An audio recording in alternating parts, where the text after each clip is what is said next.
we have deep tech to turn to solve these global challenges that we just heard about. And for this next discussion, we do have the perfect moderator, because he's not just the CEO of the Baltic Sustainability Awards, but he is also a deep tech guy in his heart. He's the co-founder of the deep tech startup Terra Waste. So let's welcome on the stage Kristaps, Cirulis. Welcome, Kristaps, whichever seat is more comfortable to you.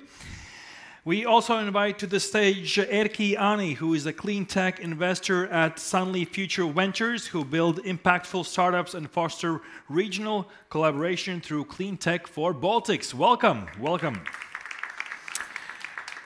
And lastly, also joining us on the stage is Kristaps, Muzikants, the CEO of the energy company Ignitis Latvia, with great experience leading B2B teams and building strong client relationships. Kristaps brings passion and growth to the energy industry. Gentlemen, the stage is yours. Welcome. Thank you. So, good afternoon, everyone. And I think that today what we will talk and explore a little bit is about more from the angle of collective actions. And I think that's kind of one of the things which we're missing in general. So let's explore and see, can we build on that and in reality start to not just talk about renewable future, but really act on this topic. And the kind of first question to each of you, I would say, is maybe you could each of you introduce yourself and give your take on the kind of topic, do collective action exist, or are we still kind of very isolated, working in each of our solutions and space when we talk about renewables? I can maybe give it a go. Hello, my name is Erki. I used to be, for 7 years, I used to work with very, very idea level startups in an incubation level and brought them European grant funding since 2016. Back then, there was essentially nothing about clean tech, not to mention about deep tech. And then, yes, everybody was working in silos. Also, the government very much emphasized on that because they didn't achieve too much. But also different ecosystem players that were in charge for developing the whole ecosystem or developing the startup ecosystem in more specific. And then during those 7 years, we established the Estonian cleantech ecosystem in terms of startups, but also in the Baltics. We launched this thing called Cleantech for Baltics, which had a very nice side event here as well, funded by Breakthrough Energy Ventures. And now I'm wearing a hat of a venture capital fund, doing very early stage investments into Baltic startups, into electrification, but as we like to say, we're here to help reindustrialize the economies. That's actually kind of an underlying understanding of what clean tech actually is, because we are still tapping into every different sector in the economy, so different silos, and clean tech is kind of the collective action towards that. Okay. Thank you. Hello, everybody. My name is Kristaps, Muzikants, and I'm CEO of Ignitis Latvia. My background is actually also related with IT. Half of my corporate life or working life, I have been in IT. Then nobody was talking about renewables, or there was no sun, and nobody was interested in that. Then in 2017, I joined Ignitis Group, and since then we have been slowly, or I would say actually quite fast, taken the pace of going into renewables, and I would say lately we have taken quite an aggressive and brave role in the region to build 100% green energy ecosystem, which from the big corporate organization is, I think, quite a brave thing, and we have a lot of unknown in front of us, but I believe in having a good purpose, and that's why we need startups as well, and I hope for a fruitful discussion here. Okay, so then the first question to you, Kristaps, as well. What is the kind of innovations Ignitis is taking and starting to really implement and execute in a green tech space? Yeah, so I would say that our investments in big scale started in 2020 when we did IPO. So we attracted 500 million from investors, and in 2023 we already invested around 1 billion as a group in, and mainly 61% of that is in green generation, green flexibility solutions, and things around that. And in next 3 years, including this one, our goal is and target is to invest from 3 to 4 billion in green technologies. And as I said, mainly it's green generation, which is wind, solar, mixed solutions. And I think I would stress more even on green flexibility, which is we cannot build 100% green energy ecosystem without having these flexibility solutions, because there are moments when we don't have sun, when we don't have wind, and we need to have flexibility solutions. And by that I mean batteries, P2X, and other stuff, other different buzzwords which we have in the industry. As well, we understand that it's not just the generation part which has to change, also the consumption part has to change, and that's why we have committed to invest 115 million in Baltics, in EV fast charging network, and we wanna become the biggest fast charging network in Baltics. So that's why I think this all has to come together. It's not just one technology or one specific area. Okay, and if you look on the things you kind of integrate inside, what is the challenge you're facing? I think there's multiple ones, and we don't have a perfect solution for batteries. We don't have it, and I think it's a fantastic cornerstone if we find one as a society. It's gonna be new internet or something more. But at the moment we haven't found, and only batteries help for short-term things. And of course we can use them, and we use them, but you can't bring sun to January, from July to January. Yeah. So and for that there is some mid-term solutions with sand and stuff like that. But anyway, it doesn't solve the whole problem. So I think it's at some point it's improving and things are getting better. But yeah, there's no one perfect solution. I think that's the biggest challenge, to find those puzzle pieces, how to fit them together. Okay, Erki, you are kind of one of the one of the leading funds in this space, basically. And then the question is how you find the opportunities and where you see the opportunities if we look on the next 10 years. Is it the same in batteries, or maybe there's some wider perspective? No, I would say it's pretty wide. I see there's a challenge to kind of find the unicorn from the forests of the Baltics, but in fact you gotta kind of helicopter around or spread around the fairy dust into those forests. That sounds weird, but it kind of is, because again, if you think about clean tech, it is about energy production, energy storage, flexibility, demand response, about consumer behavior, and so on. But all these, starting from the production side, you need materials to actually produce the productive materials or technology that produces energy. To produce this production materials that produces energy, you need sustainable sources for that. You need raw material, virgin material. That's where the innovation comes in play. So the clean tech sector is very broad, which is a good thing and a bad thing. Good thing in a sense that it's a huge market opportunity. if you haven't invested in any local regional funds or startups yet, then look them up. Because if you're thinking about where the clean tech or where the future lies, is that there's a consumer demand, meaning that everybody needs that, Ignitis is producing 100% renewable, right? Otherwise, you cannot actually sell your produced energy or electricity to those industries that are supposed to be sustainable in the long run and create sustainable products. They need renewable energy as input.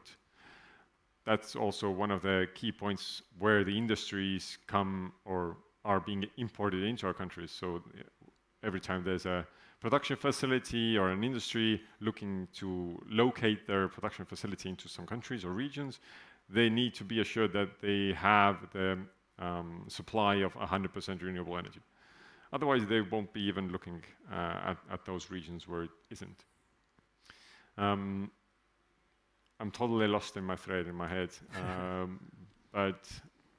So if you look on the startups you are looking into and opportunities you are looking into, what are the things or kind of matching patterns you see there?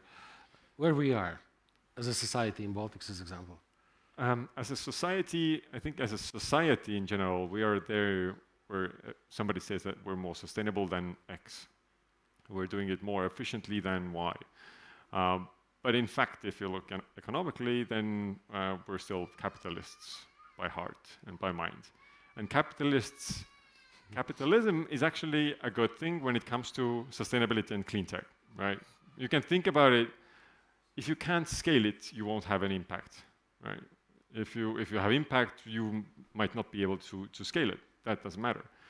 But if you actually can scale it, if you have a very strong business model, financial plan, your margins are okay, your ROI looks good, cap table is clean-ish, then engaging with investors is key in order to open the networks into specific industries. So if you are a clean tech startup, for example, you don't go looking for investors in health tech because they don't have a clue where to guide your startup forward into the following rounds of investments. So you got to have those specialist venture capital funds that you're tapping into. And they will open the doors for you into larger investors, into Europe, most probably then there where the countries are attracting innovators. As we can see in the US, you have the IRA, the Inflation Reduction Act, which very much attracts growth stage companies into US so that you get more tax benefits, etc., which is okay as well. As long as you have scale, you have impact. So I think that's all that gibberish taken into one word is scalability. Mm-hmm. And if we look on the Baltic market, which is very small, is basically kind of very small. The question is, when we go back to the kind of main topic about the collective actions and collaboration, if you look on your portfolio companies, or maybe you as a fund and other funds, do you have any successful kind of collaboration stories or any type of successes in that collective action is bringing something to the market faster? I think it's difficult to point out any specific ones, but in general, yes.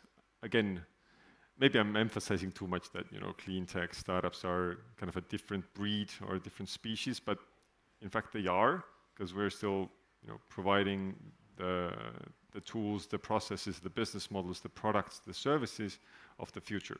We demand it today, but we're developing it for the future. So they are different. And I lost my thread here again. Something's going on. That's good. Anyway. I'll come back to it. Yeah.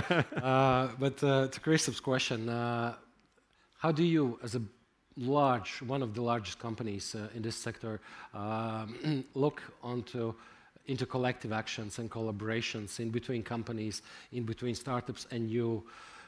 Is there some kind of success stories where you see that we can deploy faster or we can do things faster? That's a tough question, I would say, but two things come in my mind. One is we have created, I think, in 2018, we have created the innovation fund within the group. So basically, we give some money to that fund, and it invests in energy-related businesses and startups. The whole idea is not to earn from that those investments, but basically to be close by and to know what's happening in the market, and maybe take ideas from one to another. And actually, from there, we have already had some success stories where we have really created some business ideas and services based on these investments. That's one part. The other part I was thinking about is actually, even today, we need collective action, because when we invest in EV network, charging network, we need to find locations where vehicles are parked, and we don't have parking lots. So we go to the businesses, to parking lot owners, to retail stores, to shopping centers, to everybody who has a parking lot, and we offer them collaboration. So, and at the end, if we cooperate, we invest, we build them, actually improve the infrastructure, we build those EV chargers, and they become greener, I would say, and those EV car users come to them as a customers, and so this is also one of the ways where I see that we collaborate with them in order to make the future more sustainable. Erki, yeah. Yeah, I can remember. I started taking notes. Getting old. I wanted to comment on your small market of the Baltics, for example. Yes, well, I mean, maybe it's even not a market, right? So the West Europe is our market, or the US or Scandinavia for the startups that are grown locally. They need to expand globally. But the good statistics came out from Clean Tech for Europe's last year report. Clean Tech for Europe is a policy advocacy agency engaging investors also from Estonia. Beamline, for example, is the founding member of the Investors Coalition there, and then is a kind of a voice line to the European Commission, right? Kind of directly suggesting what should we do, what shouldn't we do, where are we going totally off the track. Anyway, back to the report. So in the report, they assessed how many deals per country per capita. How many deals per capita are there in clean tech, in private equity and venture capital investment rounds? Can you guess the first one globally? Can you guess the first country that made most deals in venture capital and private equity in clean tech? What was it? Finland, Latvia, Estonia? No, Sweden. It was Sweden. No, sorry, I was told that. It was like euros per capita invested in clean tech. Yes, sorry about that. So Sweden, of course. Second one was Estonia. Yeah, and we even crossed the threshold of US euros per capita invested in clean tech. So we're good. We're good. It's a small market, but it's very agile, very strong. And then about the collective action. Now I'm stealing the time. Sorry about that. Go on. You can skip me with the next question. So about the collective action, yes, they kind of I made a brief introduction that the clean tech startups are a different breed or a different species. They are. We came to that. And why is that if you develop a clean tech solution, you're developing it because of something, because you gotta have a problem. You're developing it to somebody, because somebody else has a problem that your startup needs to tackle. And then you need the funding, of course, which kind of engages everybody. And in order to actually have a problem, you need to have a problem maker, right? Bear with me. So the problem maker in current setting could be regulation, right? because regulations are, you know, a pain in the ass for industries, a pain in the ass for consumers and for corporates, for producers, and everybody. But everybody actually understands that, yes, we do need to lose those single-use plastic bags and single-use wrappings or plastic packages and so on. But it's annoying. You gotta, you know, you gotta go find those hemp-made stuff or whatever, those edible forks and spoons.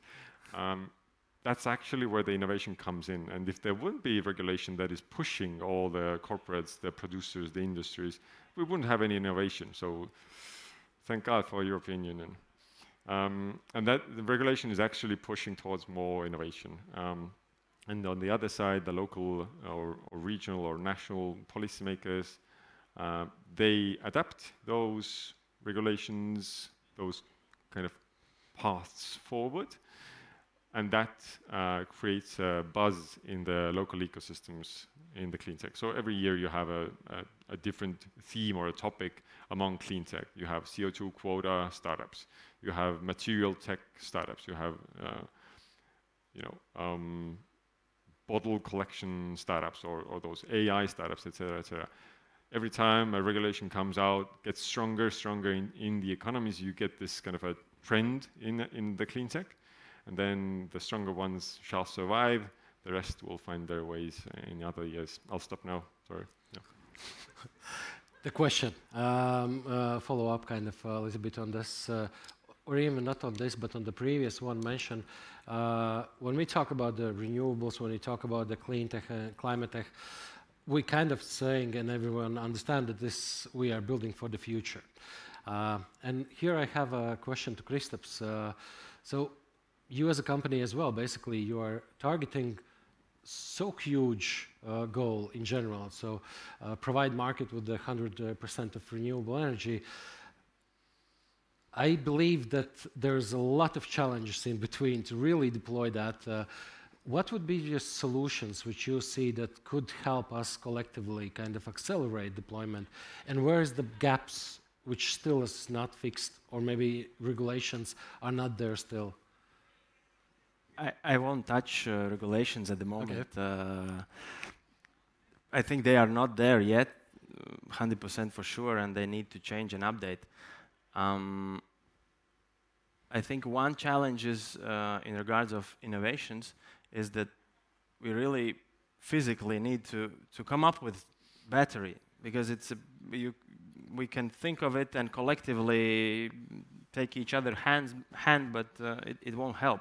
So we have to come up with a real innovation in regards of batteries. And I hope that startups and we all together will come somehow, someday there, come up with something. I think what we can do is be an example and teach the society, because this is something where I see that we still, at least in Latvia, we have a big gap. We are behind the other Baltic states. We think that it's something bad, green, and a lot of people. I'm not talking about 100%. And I think we need to be, as an example, each of us, companies, individuals, take small steps, start doing something, not just look at the others and wait for something. There's this saying that we all want change, but nobody of us wants to change. So I think this is the key statement. What I would like to say here is that we all need to do something, and actually even switching to the same EV vehicle. I know a lot of people who are afraid, and they are thinking about it, but afraid that how I will charge, where I will charge, what I will do, what will happen when the battery runs out. And actually, once you do that, it's not that hard afterwards. Of course, it changes a bit the life, but these are things what we all can do. Those, like, I'm not talking only about changing the vehicle, but small things. And if we will be looking only at our neighbor and asking, okay, you go first, and then I will do, then I think that will take more time than if we will start by an example. Yeah, Erki, your take? Yeah, I would kind of hang on to the or grab the EV changing thing. Who has EV, an electric vehicle? Hands up. Oh yeah, that's nice. 2. Oh. God. Yes. Okay. 3. Whew.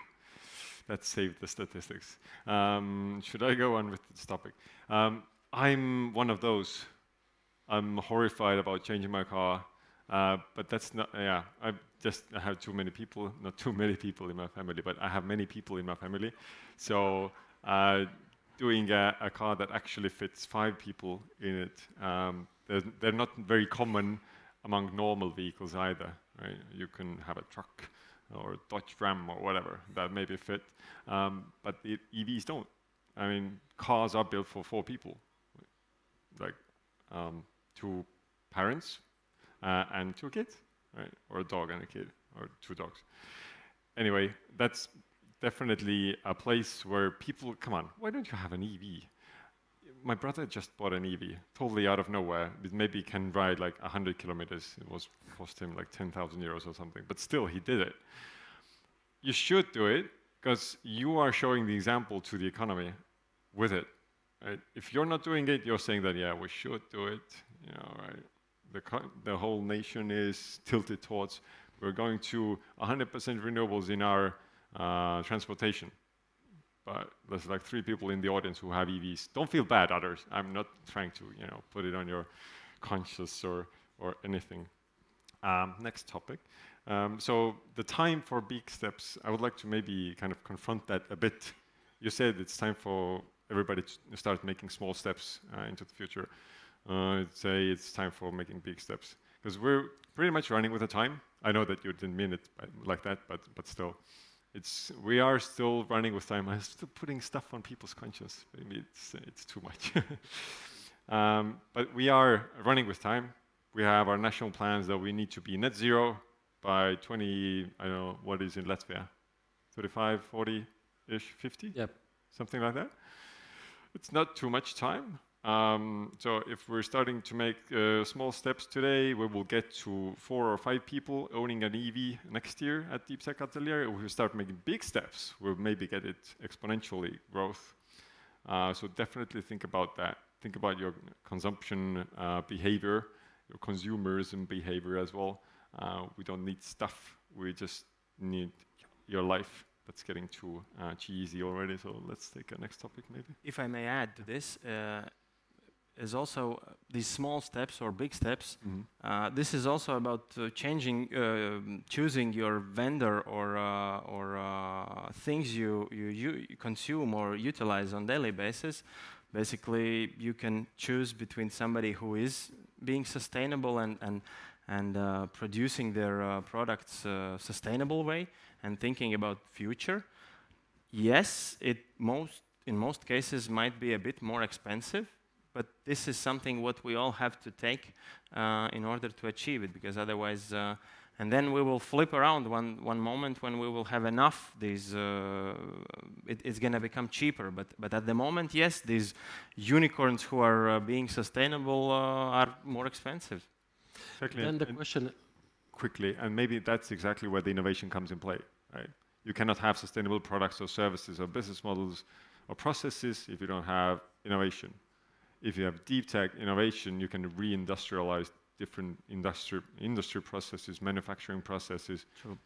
I think we're in a good spot today. Yeah, but then the question, why we don't do that? Why it's not happening? Why we collectively are not acting on this? Why we are not changing our consumption patterns? What is the reason from your point of view? We want change, but we don't want to change by ourselves. This is a kind of human type of issue. Yeah, if there's nobody responsible, or it's a collective responsibility, then actually nobody feels the responsibility by themselves. Is there a solution for that? Tyranny? Probably. Keep talking, keep educating, keep bringing these topics up, and I think it is changing. Maybe it's not changing in the pace as it should. as quickly as it should, but definitely it's different than it was 5 years ago or 10 years ago. I know that in Europe we have taken this path from 1990, where nobody was like, what is 2050? Like, now everybody understands that it's coming, and I think it is changing. That just we could do it quicker. Mm-hmm. It's the same thing if you study for exams in the university. You know that there's an exam coming in 3 months. Everybody knows the answer when now you're going to start studying. Right? I would recommend keep investing in sustainability and hardware sustainability as well, because that's where there's a demand for capital among innovators. There's a large funding gap between hardware and software. Software, I don't know. I think AI is so much developed that we don't need too many software software startups that much, because everything can be done by AI as well. Of course, you need a human brain behind the major software players, and you need a software component in each of the hardware solutions that we're doing today. We are not developing a stupid economy, meaning that you only have production lines with people on it, putting screws and stuff, but you need digitalized manufacturing processes in the industries, and for that you need software. But hardware is what makes the wheels turn, actually. So look, I would recommend investing in sustainability. Okay, so with that, basically, we are end of our session, and one kind of main takeaway I think is from this session is that we still need to act. All of us need to act, and maybe talk more. Maybe not only talk, but really start doing together something. And in the end, I want to, of course, invite you both as well. Maybe try to combine the power of your two companies, which are one of the leading ones, and really try to push it harder. So with that, have a great day and tomorrow's evening. And I hope that you have some takeaways from the session. And with that, thank you.